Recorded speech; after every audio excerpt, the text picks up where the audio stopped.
অতীতে আমাদের দেশে একসময় হাওর বাওর খাল বিল ডোবা পুকুর জলাশয়ে প্রচুর পরিমাণে শিং মাছ পাওয়া যেত।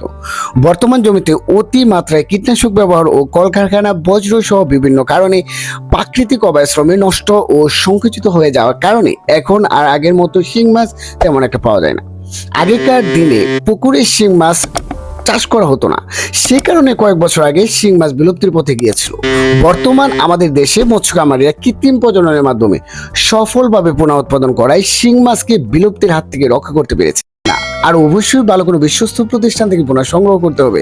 আপনারা চাইলে আমাদের 100% বিশ্বস্ত প্রতিষ্ঠান থেকে পোনা নিতে সরাসরি ভিডিও শিরোনাম অথবা ডিসক্রিপশনে দেওয়া নাম্বারে যোগাযোগ করুন।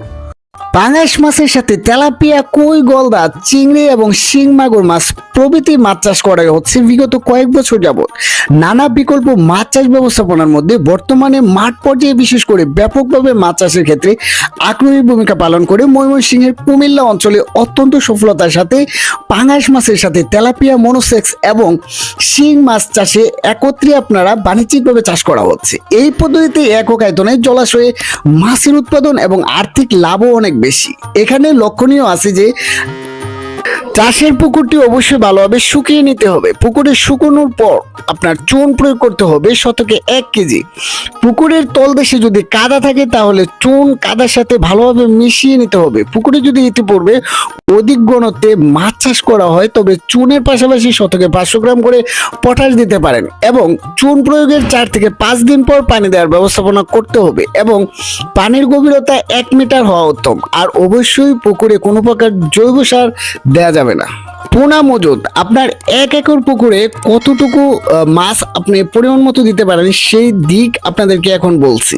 তো মাছ চাষের সফলতার বড় একটি দিক হলো যে মাছ নির্বাচন করা। ভালো কোনো বিশ্বস্ত প্রতিষ্ঠান থেকে ভালো জাতের হাই কোয়ালিটি সম্পন্ন যদি পোনা ক্রয় করেন তাহলে অবশ্যই লাভবান হবেন শতভাগ নিশ্চিত।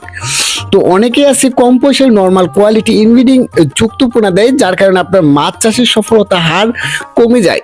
তো চলুন এখন বলতেছি 1 একর পুকুরটিতে আপনারা কতটুকু পরিমাণে মাছ দিতে পারেন মিশ্র পদ্ধতিতে।